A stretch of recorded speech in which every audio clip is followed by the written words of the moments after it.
that really helped. I had a lineup of 2 minutes on set, and I knew that okay, from 2 minutes I can cut it down to 130, 140. That will be fine.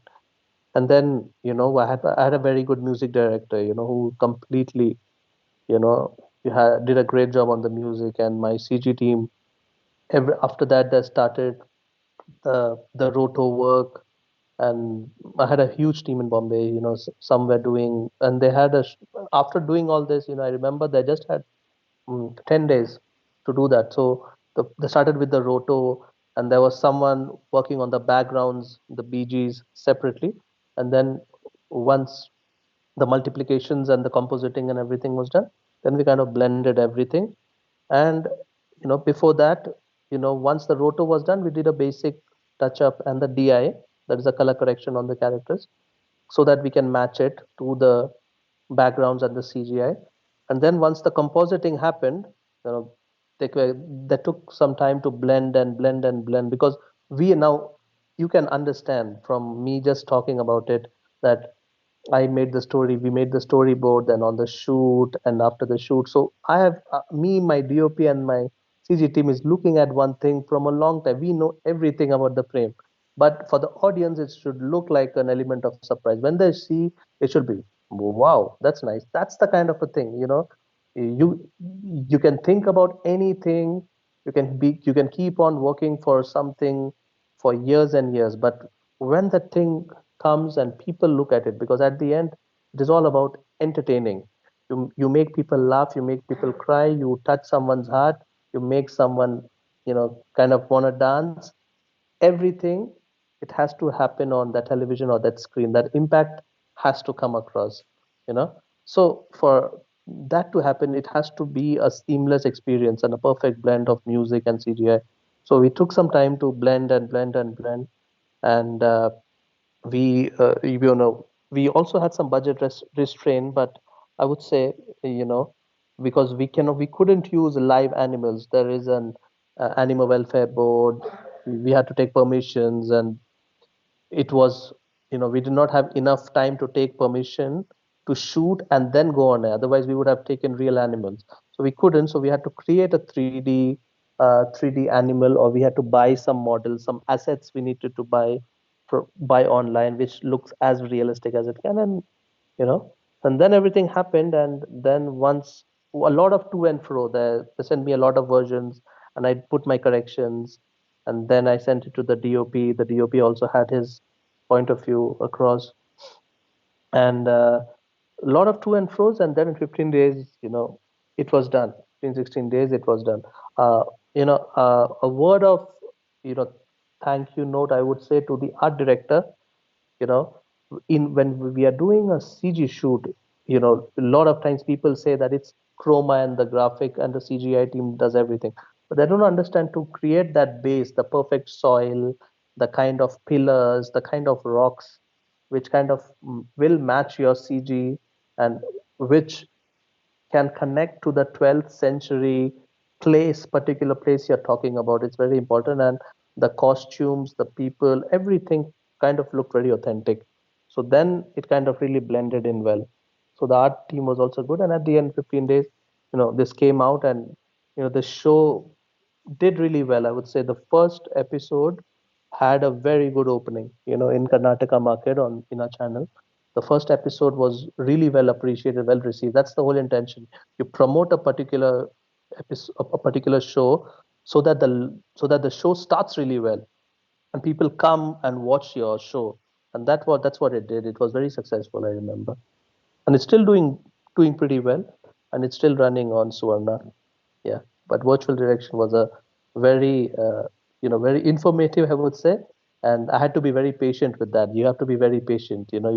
Because you're not only shooting, you're taking care of the entire team who is working hard to execute your vision. So that was the thing. So yeah, that was how it is. Yeah, yeah, exactly. Now, I have some follow-up questions, but before we go deep into those questions, I know usually filmmakers, film directors, TV directors have a larger than life, you know, view in the minds of people watching their masterpiece. before we go any further, who exactly, let's go away from Robin being a film director and a TV director. Who is Robin Chaco? Okay. So, you know, I'm a very, I'm just one of you. I'm a very normal, average kind of a guy. I don't consider myself uh, really talented or someone who's doing something very unique. You know, I really worked hard and I'm still learning. That's one thing that, my teachers and my mentors who have taught me and whatever the directors that I follow, their works, uh, every day I make a small difference. So what happened is I will just tell you about my brief journey. I was born and brought up in a place called Calcutta in West Bengal. That's in India. That's an eastern side of India where Bengali is the main language.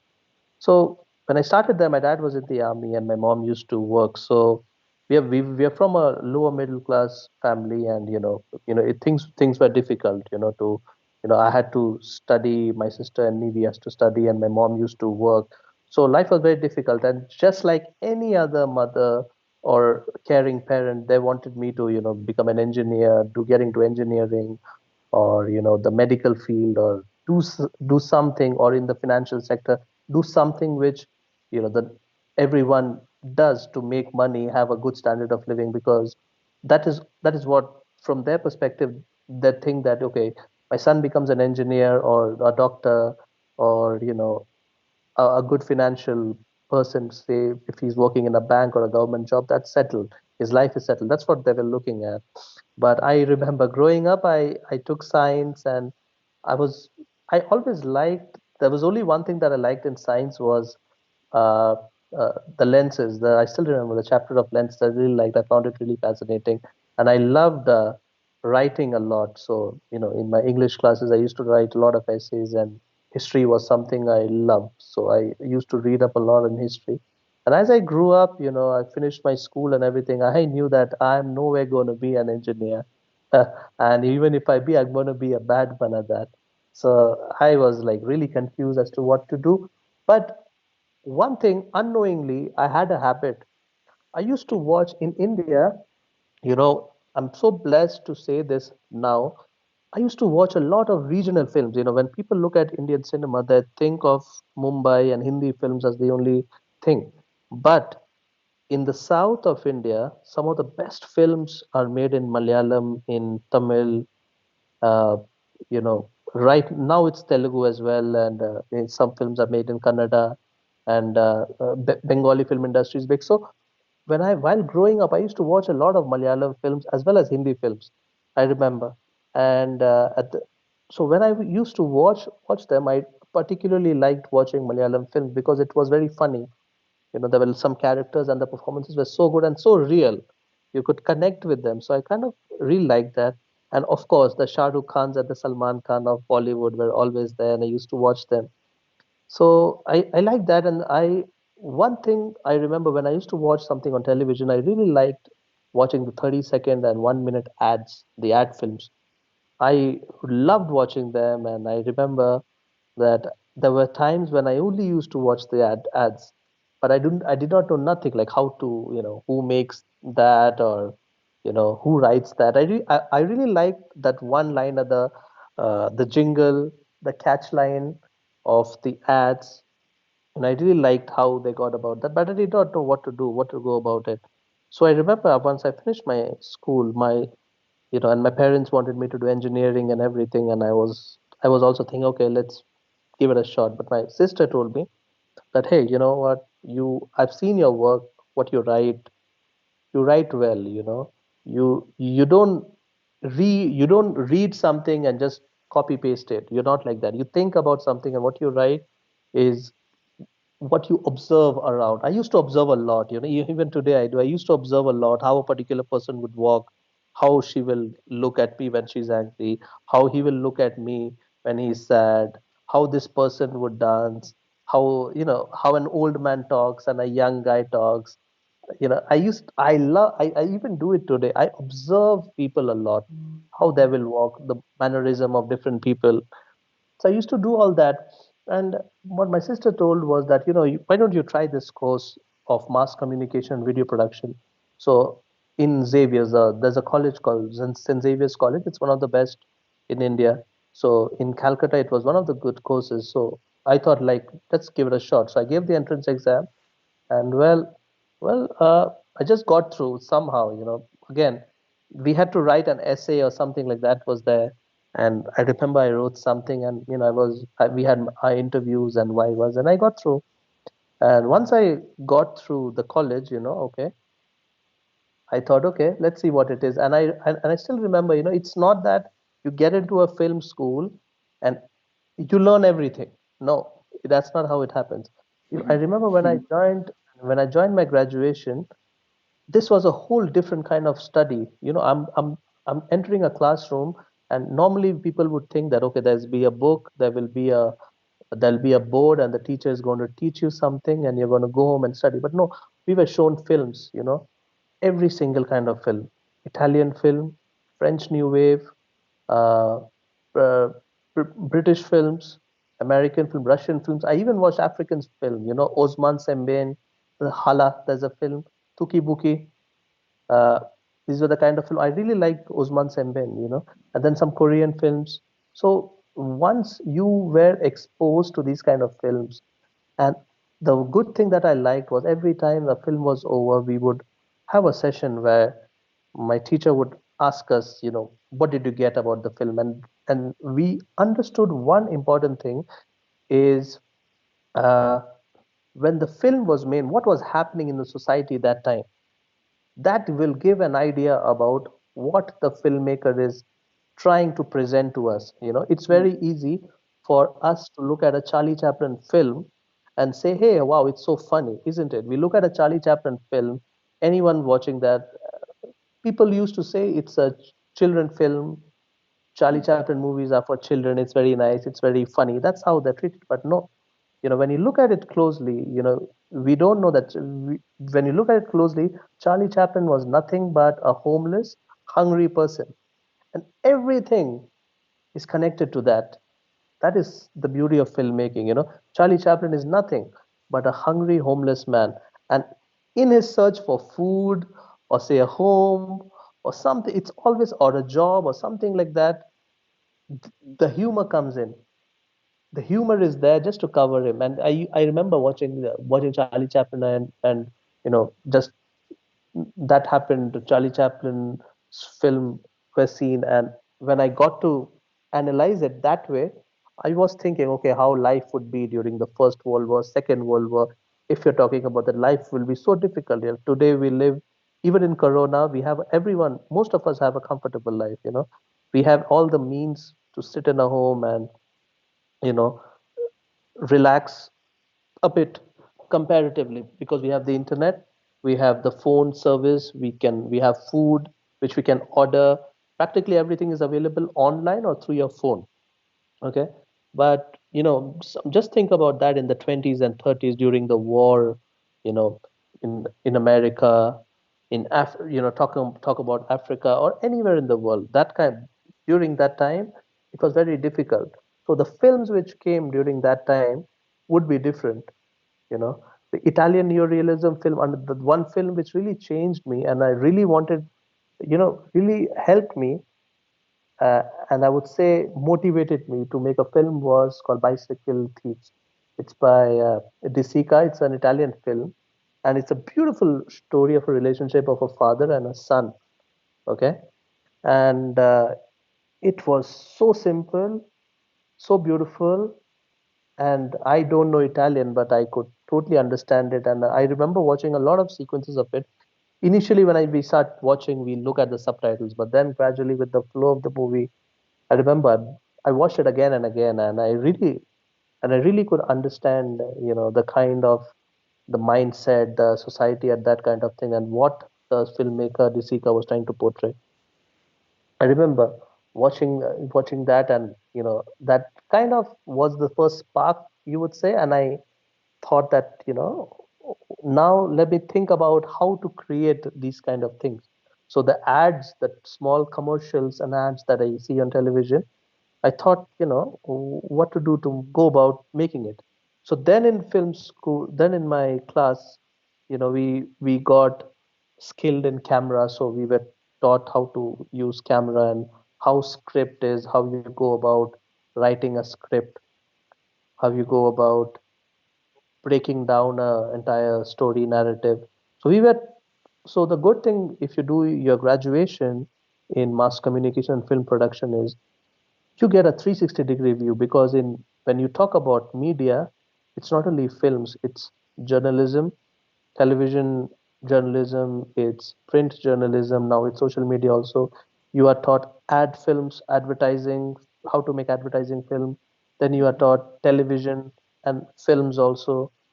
And so there is a huge different thing. When you write for all these medium, it's different. What you write for print, what you write for journalism, what you write for television, what you write for films are all different.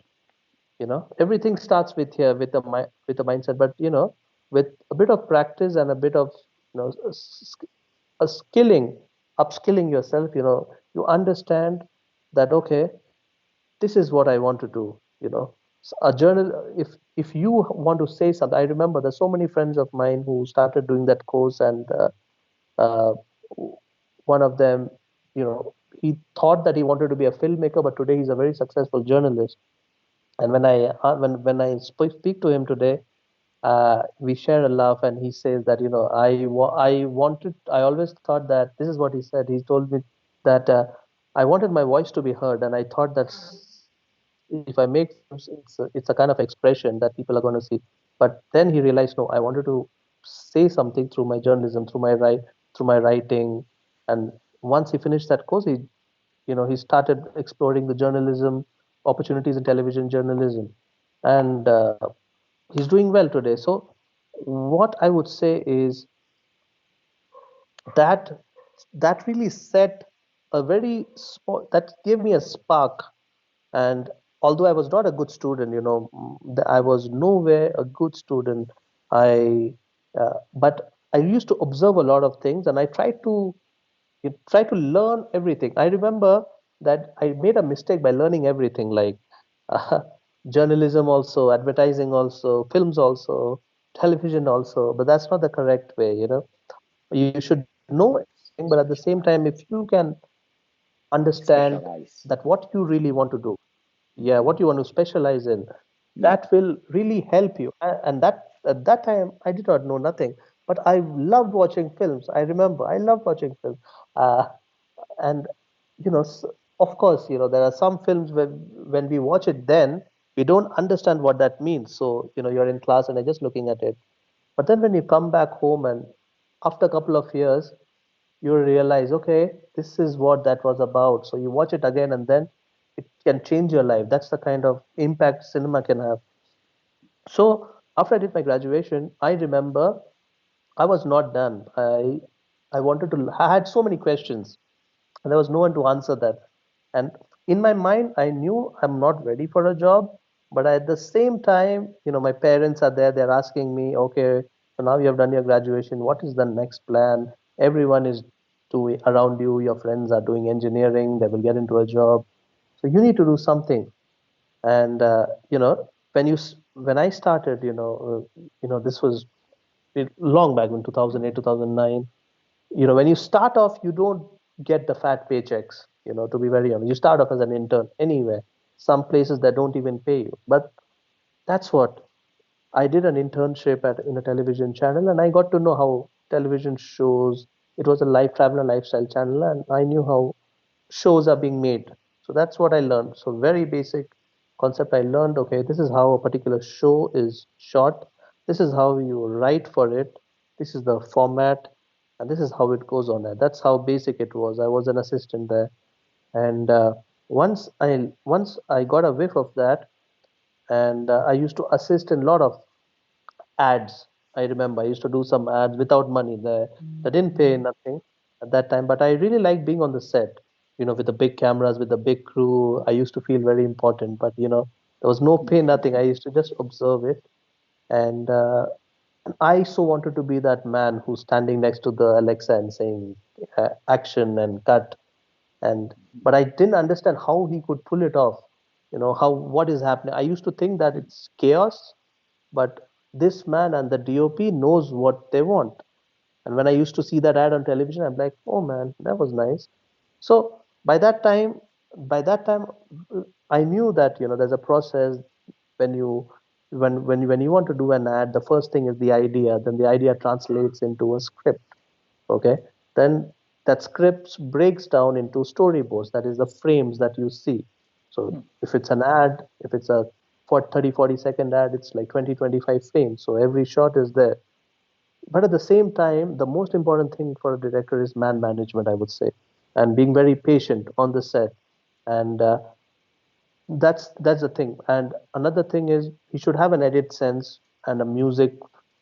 There should be a kind of he should have a music sense that this is how it will sound. It is very easy to say that this is how I want it to look, but he should also know this is how it should sound to everyone with the visual.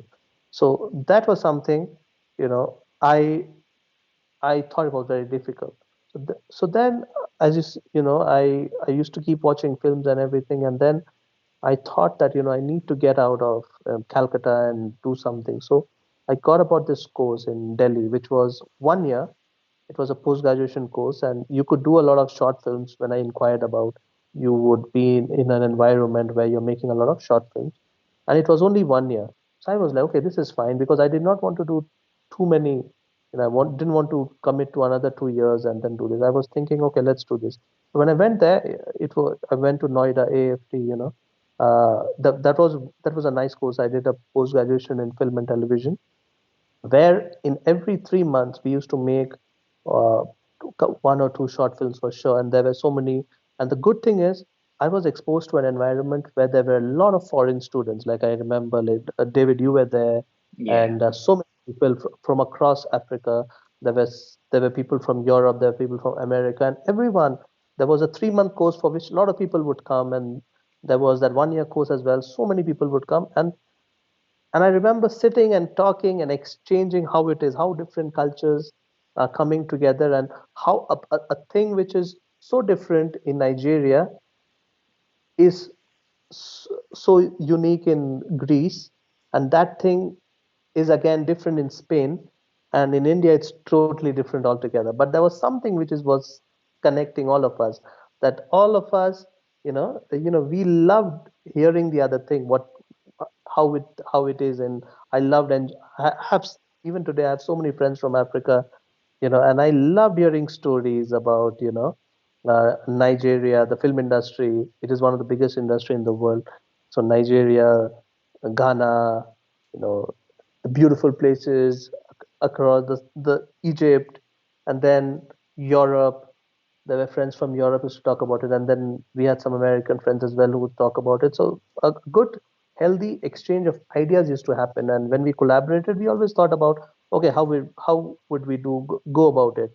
So I remember making quite a number of short films, and at that point of time, it was we did not have time, we did not have the means or the money to go Hmm. out and compose in a huge scale. So whatever we had, we used from our college. We had a basic edit setup, the basic cameras. We used to find actors from college. At times it was really funny, but it was fun. It was fun. And I remember when you combine your passion and you're in an atmosphere where there are people that you like, and when all of you are having fun together, the process becomes very nice and exciting.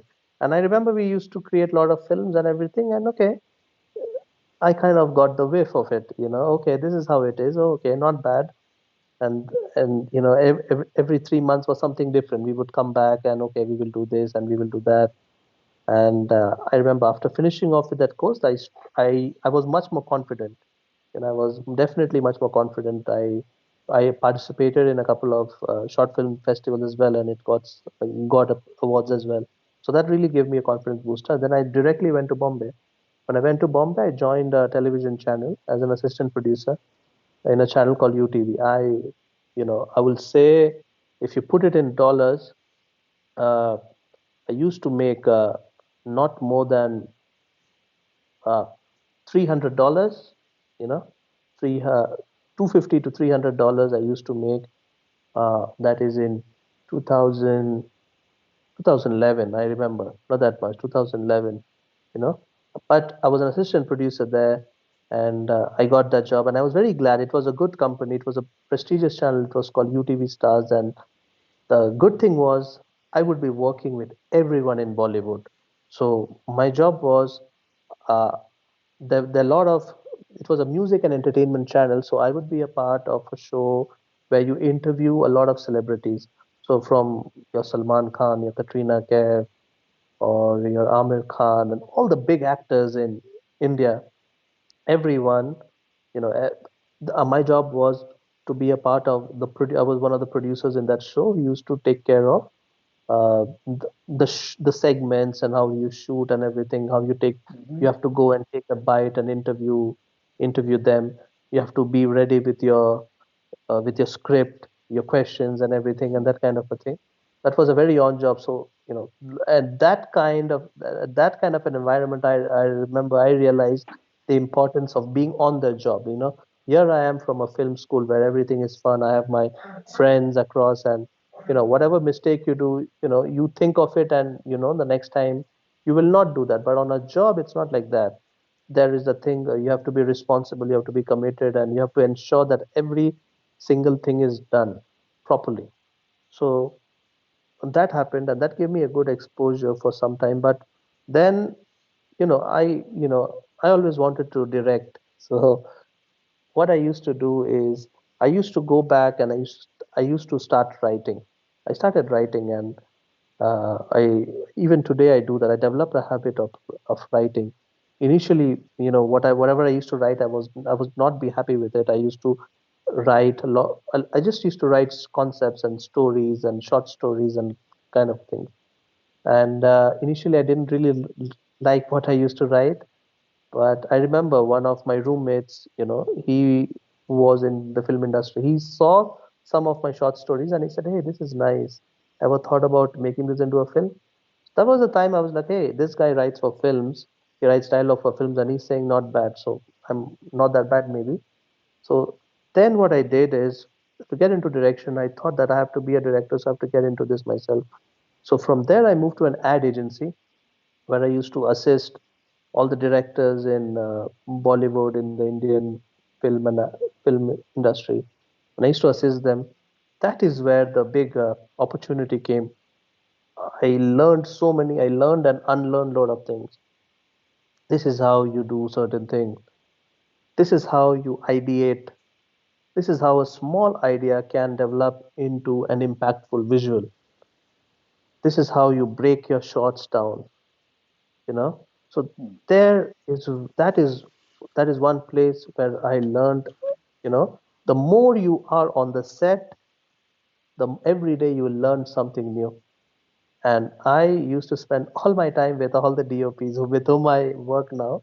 I remember I used to spend most of my time somewhere near the camera. Okay, somewhere near the camera. I used to try to understand what this DOP is, trying to think, and how is he changing the light, how is he doing the mood lighting, because it's very, until you're a part of it from the pre-production stage, you don't understand, you can't really understand what the director is visualizing. But if you are somewhere near the DOP, and you get a fair idea how he's planning the entire thing. Like a lot of times, you know we plan it indoor and outdoor, and depending on the shift. In India, we have this 9 to 6 shift generally. So normally what we do is, if it's an outdoor shoot, we try to you know finish it first. So a lot of times I used to think that, okay, why are they shooting this like this? But then I got to know, okay, you finish off your outdoor shoot, and then you go inside and you do your indoor towards the later part of the day. Sometimes we used to make it 6 in the morning so that I can get that sunrise shot. So how to manage your shifts? That's again a very important thing, because filmmaking is an expensive is an expensive process as well. You have a camera, you have an entire team, you have actors, you have your post production. A lot of people are there, uh, and it is expensive. So you have to ensure that whatever you do, it has quality. It reaches out to people exactly how it should be. but at the same time, it's not extravagantly expensive. Mm-hmm. There should be a merit to what you're spending. So that is something I learned. Okay, this is how you should manage. At a lot of time when you use your extras, you don't need 500 extras. You can keep 100, and if you have a chroma there, you can Multiply them. multiply it. That, yeah, multiply it. And that's how I learned all that. And then the game started. That the Indian television industry, a lot of promos used to be made.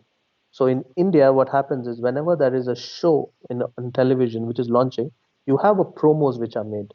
Even today, we make promos to promote that show. And the cameras, the team, the art, everything is made exactly like our film is.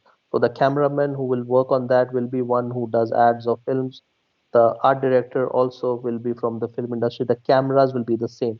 The Alexas, the Phantom, the Red cameras. So you will use that.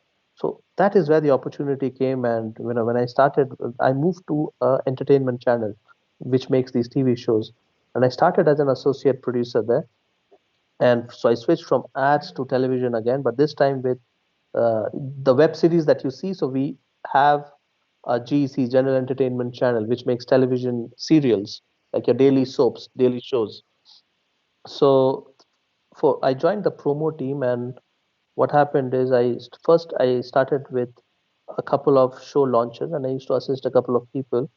And then suddenly in one of the show, and I really liked the process. And by now I kind of understood what to do, what not to do, because I came from an ad film kind of a space.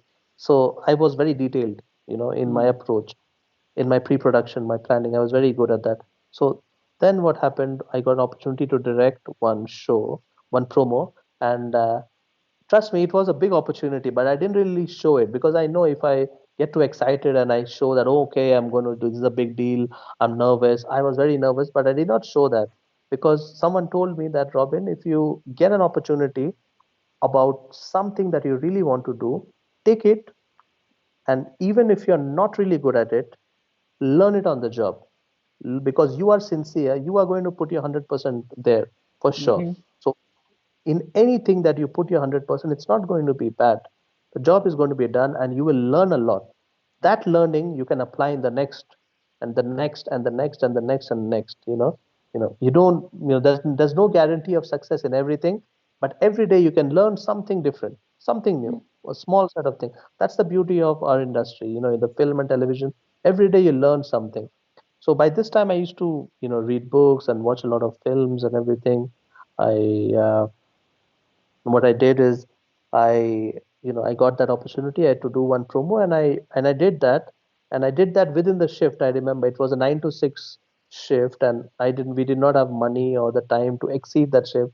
My artist was available for a limited period of time, and I did that, and people really liked it. It was within the budget. It was done. Then I got one more. This time it was a bit more difficult because I had fire to use, and there was no chroma and no CGI. So I had a very good stunt team to design my fire sequences and how I would use that. So that I sat down with my planning. That also went well. And after that, I somehow had a confidence that okay, now I can do this. Now I can do this. So by that time, I started writing my scripts and developing, you know, concepts for shows and films. And there was a couple of shows, couple of film scripts that I really liked, and I started working on it, and one thing led to the other. And then uh, another channel I switched to, I used to do a lot of promos for that, and one of the promos got some awards and people really liked it, and so that really gave me a confidence that now I can lead a team as well. By this time I have done 50 promos, and it was quite good in Bombay. It was really nice. Then I moved on to another place, and I moved to Viacom 18, and before that I moved to a channel called Z, where again I did quite a number of promos there, and then I moved to, of course, Viacom 18, and mm, by that time I knew that I wanted to do a film. So I had a couple of scripts written, but I was not finished, and I was not sure if I want to do that in Hindi or in the regional languages in the South. So I thought that I'll take a break and work on my films. But then I was not sure that am I ready for the film? So I thought that, you know what, let me move to the south and explore how it is, because in south the film industry is really technical, they're really creative, and they create a lot of original content, like unlike in Bollywood where you have a lot of people do make remakes, they do adapt. There is not too much of originality, and a lot of entertainment is there. But in the south, you have room to experiment because there are four languages in the south. You have Tamil, Telugu, Kannada, Malayalam. So I thought, okay, and then I got an opportunity with Star, which is Disney now, Disney Star. Got an opportunity in 2017, and I moved as the head in uh, in Bangalore, and where I had to direct a lot of direct promos, what I did like. Before this, so just before coming here, I remember the last year I did a lot of freelance and did a lot of ads and promos for television. So by that time I got this offer. I had done around 200 promos or work in television. And then by the time I came here, the only difficult thing was to learn the new language, because it was a new language to me. Although I know Malayalam, I learned this new language. The first thing is to understand the people, the culture, how people eat, how they talk, how they behave, what culturally, what is, what is important to them, uh, what is offending and what is not offending, how are people here. So I moved around the area quite a bit, and then I started directing. And then one by one, things started falling in place, and you know, we started winning a number of awards, and the television industry in the south came about a major change. The kind of promos that we did, it was appreciated even in Bombay, and people used to say that this doesn't look any more like a regional work. It looks like a national, almost like a national work. So that used to happen, and simultaneously, then I used to head the entire technical creative team here with my producers and editors and graphic artists. So I used to do that. And then I started moving around the south. I started working in different languages now. Like in Tamil, it's different. In Telugu, it's different. It's almost like I would say India is almost like like Africa, because the language, what in Nigeria, what is different, it could be different in Ghana. In what is there in Egypt could be different in Zimbabwe or Kenya. I'm just saying this. I'm just trying to understand the other viewers. So in India, what is in Delhi, it's totally Delhi and Kerala is totally different. Bombay and Karnataka is totally different. Bombay and Karnataka is different. Goa and Calcutta is totally different.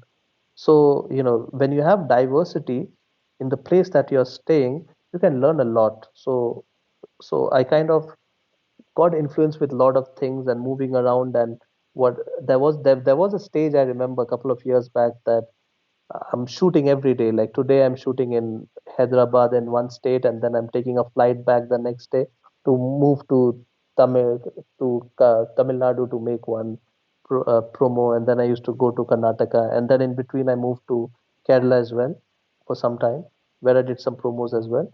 In between all this, I started writing my script and bouncing it off to a few producers and started registering my own script. So and they started showing interest, and the so we so we so a couple of them even liked it, and in between I even tried to you know start my production and start my film work. But again, now due to corona, it's just stalled for some time, and so it's going to take some time, but very soon it'll work. So that's it. From if you can see my journey, I did not really plan this. I knew that I like doing this. I like this process. This is something I liked. And then I started watching a lot of films, and I kind of got motivated. Bicycle Thieves, if I still remember. If it was not that film, or Charlie Chaplin, it would not have been.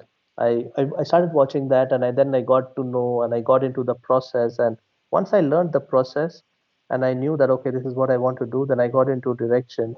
And initially, I did not used to make much money. A lot of people will say passion is important, but What about money? What are you going to do with your life? How much are you going to make?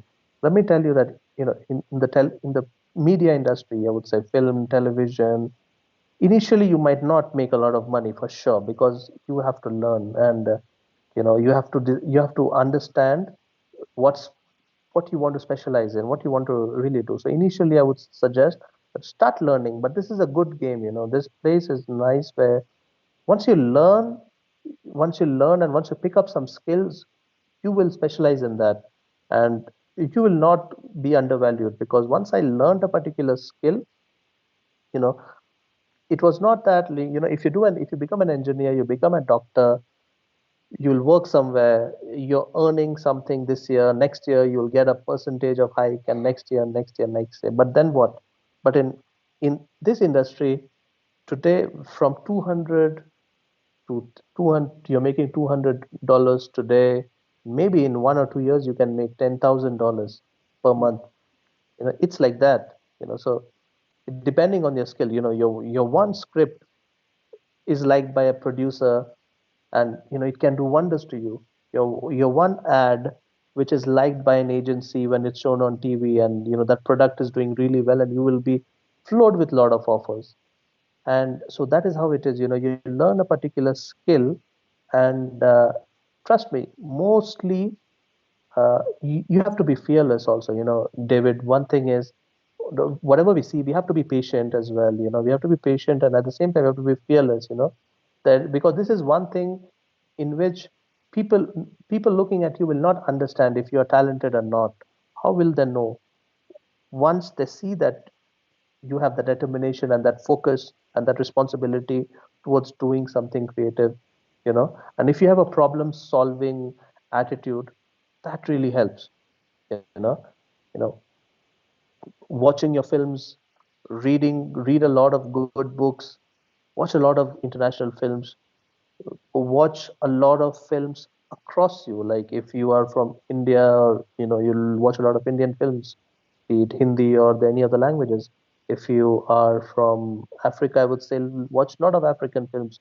Not even African films, I would say. Watch American film, watch European film, Indian film, Korean films.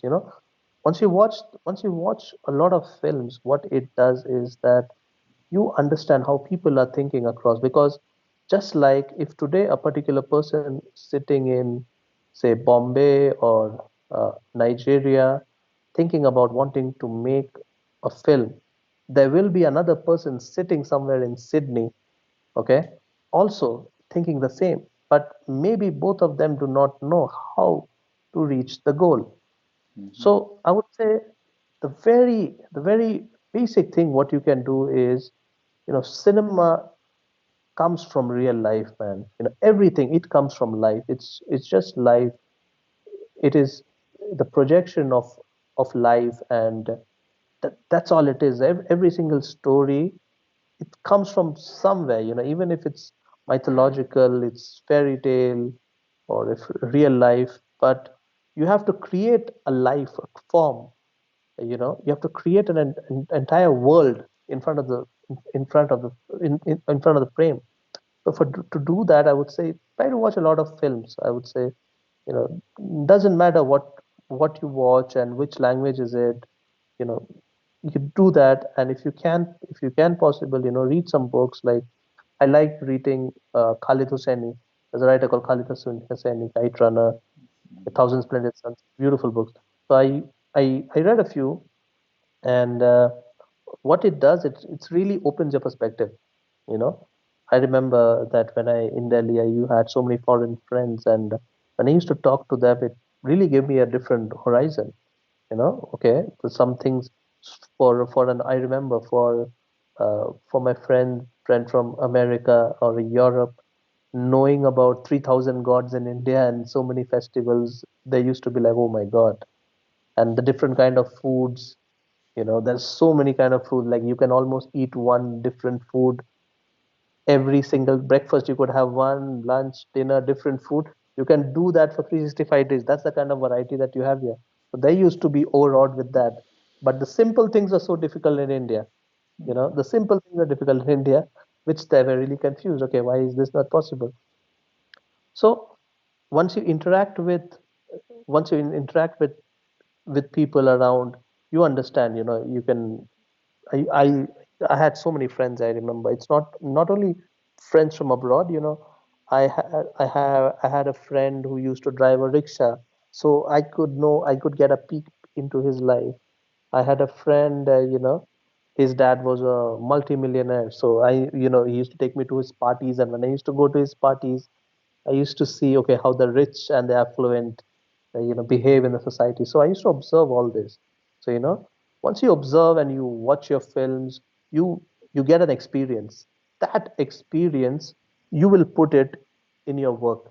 If you want to write, if you want to direct, if you want to be a cameraman, anything, you will put those experience, what you feel in your life or in your society.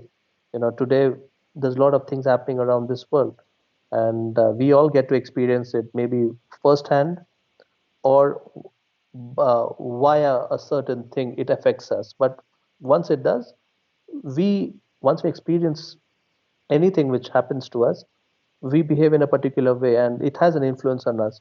So if you want to bring it out in any medium, in your Hmm. work, you know you should know how to express it. Now, the first thing I would say is watch a lot of videos also. Today, unlike earlier times, trust me, you have your YouTube, you have internet.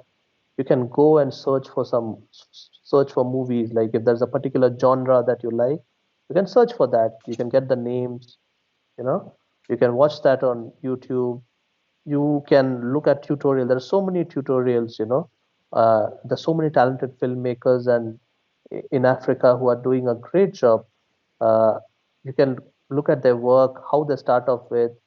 Initially, it is not necessary that you get all your equipments and everything. People Today people are even shooting on mobile phones. It will just give Vaccine. an idea.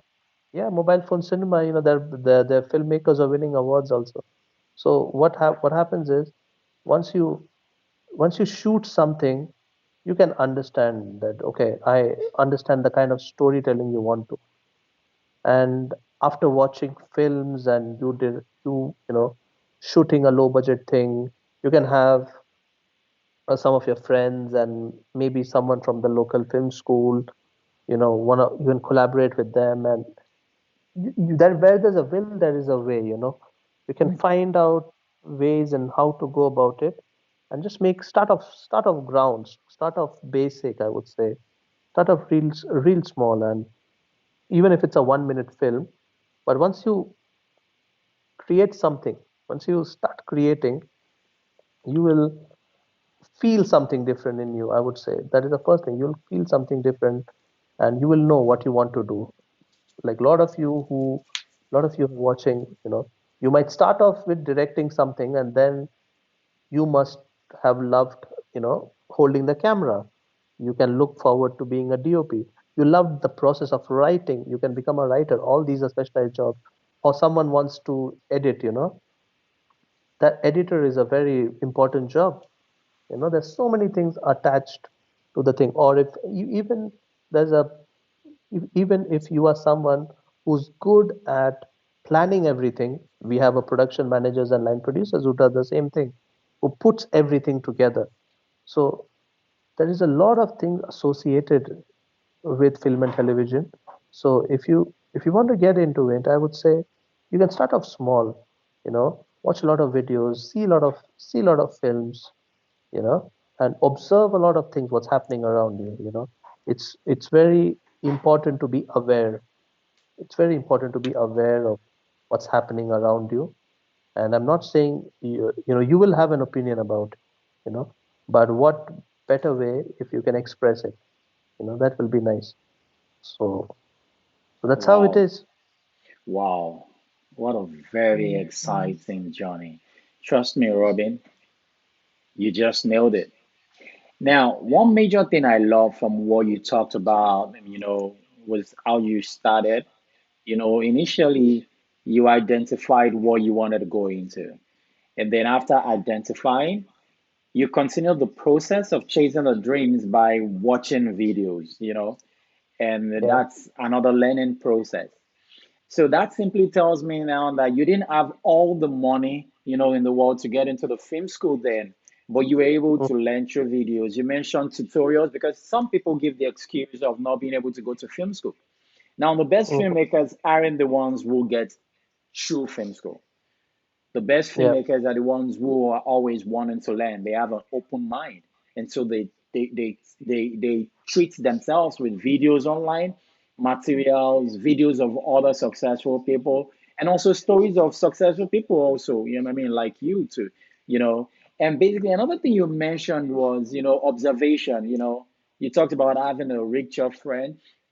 And that simply helps you dive into the mentality of a richer Walla, understanding how he lives. And you also have another friend on the other hour who's from the rich background. That way you meet people and you're able to understand and relate with how the rich people think. And that way it helps you as a director also to understand these different fields. So observation played a vital role in being a successful director in that. Another thing you yeah, mentioned is the use of phone. I remember then also, where there was this mobile cell phone cinema, and then where people were doing wonderful products. Even on YouTube, you could see movies that were shot with, I mean, even if you don't have the iPhone, right? They were shot with low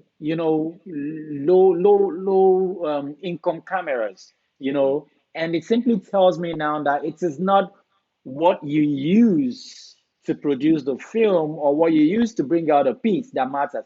It is the handler of that piece. And I know that's one of the things we learned in the film school also, you know. Another thing you talked about was startup. If you have that mindset, don't keep that mindset in you. Don't keep that in you. Start something. Start shooting short films. Start shooting something. I mean, take a music video from online and try to recreate it in your own way. Take yeah. somebody's See, music. Yeah.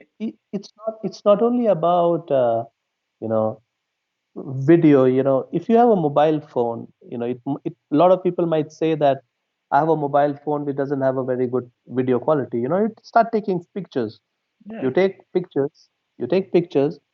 You take 200 pictures and just put it together as a slide so you can have something. You can do stop motion. You go and see a lot of stop motion video. It's nothing but uh, an agglomeration of still images but in a sequence. you know you can you can put together a series of, say for example, you like nature, you like beauty. So I'm just saying this. Say you like nature and beauty, and someone goes out and he takes a lot of pictures of, say, birds and animals and the nature, and you you put a slideshow of 20, 30 images, and you have a voice underneath. That also is a film. you know that also is a video. That's also is a film. you know and travel and nature photography and videography is a big thing today. You have the Yeah. biggest networks across here, and it's a big thing. And I can understand. That is one place I really want to go. Is I want to go on a African safari. So Yeah. so many things you can do. And as you correctly said, today with internet, that is the biggest blessing that you have. Hmm. Biggest that which I don't think so. We had that much of a liberty. We had to watch those films. We had to learn a lot of things, and we have to understand a lot of things. A lot of people could understand it, but like I remember, I couldn't understand a lot of things. Like a lot of films made in Russia. Tarkovsky, I remember there's a director called Tarkovsky, and I couldn't understand his films. It was more of socialism and expressionism, but I couldn't understand it then. But I could understand it now. You know, so that's what. Start somewhere, and that will help you. Because Another thing you, today, yeah, yeah, go ahead, go ahead. yeah, I'm saying today there is a lot of things to choose from. Today Yeah. there's so many things to choose from. Earlier we used to look at films. That's it. Then we had television. So many things coming on television. Now we have a thing called OTT, that is digital, and the digital stream is exploding. And trust me, in the future, and David, trust me, this is coming up in a big way. There's so many research and stuff happening in India and in the US and in Europe. And I'm sure you know this also, that Mm-hmm. a lot of content are going to be made for mobile phones, especially in the OTT, because Mm-hmm. even I think Netflix and Amazon, everyone has their mobile plan as well, mobile plans as well. So I'm sure there'll be a lot of content which will be streamed exclusively for the mobile phone users, because Mm-hmm. the plans are different. The plans are different, the subscription rates are different. Here lies the opportunity. So it's going to be huge. It's going to be huge, and as you and me, we know that creating something on mobile isn't expensive. So the True. kind of content which will come or will be created in mobile will be different. True. But therein lies the opportunity. There will be so many content creators across the world. So I True. can just think about the kind of digital explosion which it will have more in the future. And today with Corona, where we can't go to theaters much, you know, this is a big opportunity. I would say, take this as Yeah. an opportunity for everyone across the world. It's an opportunity, you know. Yeah. You know what? There's something you also talked about, and my previous guest on this show, who happens to be a very good, a great director, also in Africa, is a creative individual also. He talked about it, and I'm glad that you nailed it also. Talking about the stigmatization that creative artists or filmmakers actually, you know, get from most parents. Sometimes, at least, they usually don't think the choice of filmmaking is the best for their kids. And I like the fact that you just described that filmmaking is not a place for lazy people, like many people would think that it's for a lazy man. It's a lazy man's job. And I'm glad that you just described most of the things put in place, to bring out such masterpiece. The hard work, the communication process, the conceptualization process. And I'm glad you were able, to nail that. I'm also glad you're able to name, because you answered most of my questions already in all that one answer you gave. And I'm so glad you're able to, advise upcoming individuals who really want to go into filmmaking. I'm glad at the advice you gave them. And I'm glad at how you described how being a filmmaker for you, how it started. You did that. One thing I wanted to talk about before we close and before we get this wrapped up. Now, what are the main challenges you faced in this industry, and how are you able to overcome these challenges? Okay, so the most difficult thing in this industry is for me personally, was the shortage of time, because there is never enough time to create something. And in television, where we are bound by timelines, so whatever you create, it has to go on. Unlike films, where once your film is ready, then you can decide, okay, this is when I want to release it, most of the time. Okay, but in television, it's pre-decided that, say, today it's January, so today is February 2nd. I want to launch something on March 10th. That is decided. So you just have to work backwards, and whatever you think has to be in sync with that. So creating something within the stipulated time and budget, that was the main thing, and you know, time and money within the particular amount, you have to create something. So a lot of times, as creators, when we sit on our ideation and script, we think, okay, I want my, the protagonist, the lead, to come in a helicopter, and he comes out. There are a lot of people around, and Mm, that he might have an action sequence where he has some bikes and everything flying around in the air, and then at the end, he comes out hitting everyone and stuff. So once you do that, once you think about all that, that's beautiful. Already you're visualizing something, and that looks very good. If you want to reveal, uh, say, a very strong, successful businessman who stands up for the correct thing in life, there is one way of approaching, say. He comes out in a business suit, in a helicopter, and his car is stopped. His car is going through the city, and on the road he finds, people having protest and stuff like that. And people, there are some antisocial animals who's trying to create disturbance. He mm, goes out of the car, and he might as well show them their place.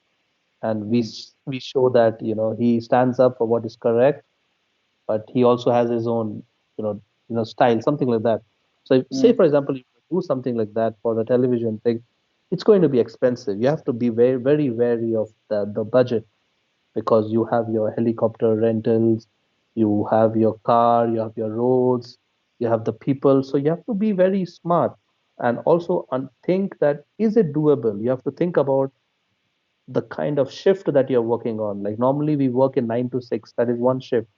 So one shift is a particular budget. You exceed even 1 or 2 hours, that is another budget. There is another budget, another shift. So all the workers who have come, there is another budget to it. So you have to plan your budget accordingly, because there is so many ways you can communicate one particular thing. Okay, there's so many ways you can communicate in one particular thing, mm, one particular communication, but you have to choose what is the best for your character. So mm, if, say for example, this what I just explained to you, this is, say for example, if this can be shot for a huge budget, mm.